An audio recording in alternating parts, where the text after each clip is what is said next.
Going to the supermarket is the only time I have to take the wheelchair, because how am I supposed to push the trolley otherwise? Not only that, but I actually also need 2 foot plates, even though I don't have 2 feet, because that is the only way the trolley connects to the wheelchair. And I had stopped opening and closing the garden gates, but why stop doing something just because it's harder than it was before? That's not a reason to not do it. I don't need to visit my mailbox anytime soon. And the real estate agent's blocking the driveway, so I can't get to the mailbox. Here in New Zealand, we don't have letterboxes as such like I had in England. They looked like this.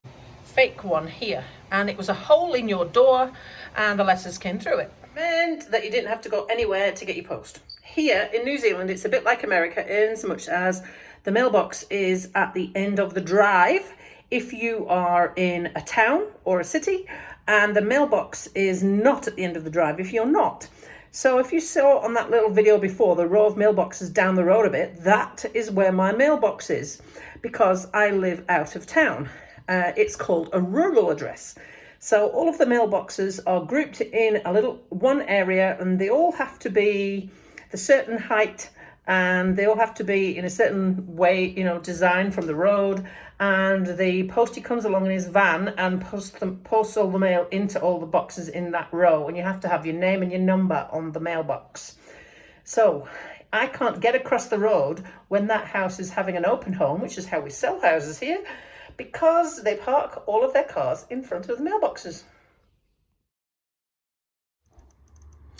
The supermarket.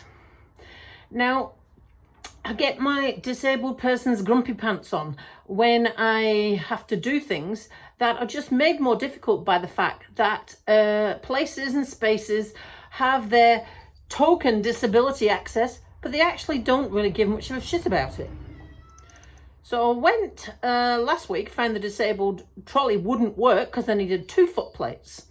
So I got another foot plate for the foot I don't have and went again this week. Now I've got this problem.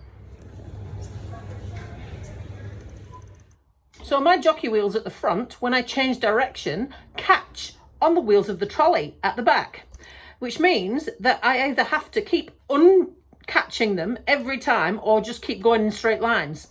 It became a real giant pain in the ass. Now I spoke to the supervisor and she said, "There's nothing I can do about that." Well, there is. You could have passed it on to someone higher up, and they could have talked to some other people about the design of the disabled trolley. But obviously, this supermarket doesn't really have many disabled people going in, so it's nothing that they don't need to worry about it. Who cares? They actually only have 1 disabled trolley anyway.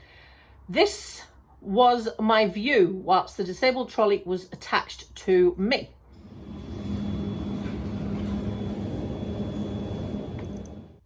Now, I will say that in comparison with other supermarket trolleys I have used, it is slightly better because the level of the trolley is lower, which means I can see over it. Now, I have actually used trolleys in other supermarkets where this trolley is so high and then there's stuff in it and it's up to here and you can't actually see where you're going. So from that regard, it's better. But from a negotiation point of view and getting my wheels stuck all the time, it's a giant pain in the ass. Plus, when I needed to reach something off a top shelf, I had to unclip the trolley, put the brakes on, stand up, sit down, clip the trolley back on.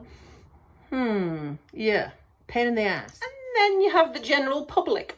So I'm in a wheelchair. Yes, a wheelchair's wider than your ass. I'm in a wheelchair with a wheelchair trolley. Yeah, that's wider than your ass. So every time I was in an aisle and somebody wanted to get past, they sort of just stared at me. Well, yeah, sorry. I do take up all the space. There's nothing I can do about that. I actually said that to someone. Yep, I'm sorry, I'm wider than you and I take up all the aisle. There's nothing I can do about that. And so they had to move out of the way. And then there was the checkout. Now, they've got a checkout that has got wheelchair access that's wider, but it was shut.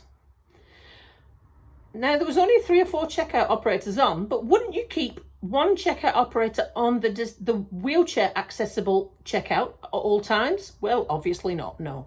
So I had to go and use a normal checkout, which meant that every bugger had to get out of my way for me to get between the 2 checkouts. Everyone was looking and frowning, and I said to the bloke behind the counter that was serving me, "Oh yeah, your disabled wheelchair accessible checkout isn't actually open, so I had to use this one." Yeah, that's all right. No, it's not all right. You've got a sign that says disabled accessible checkout, so why the hell is it not open? Oh my God, I think I need to go for a swim.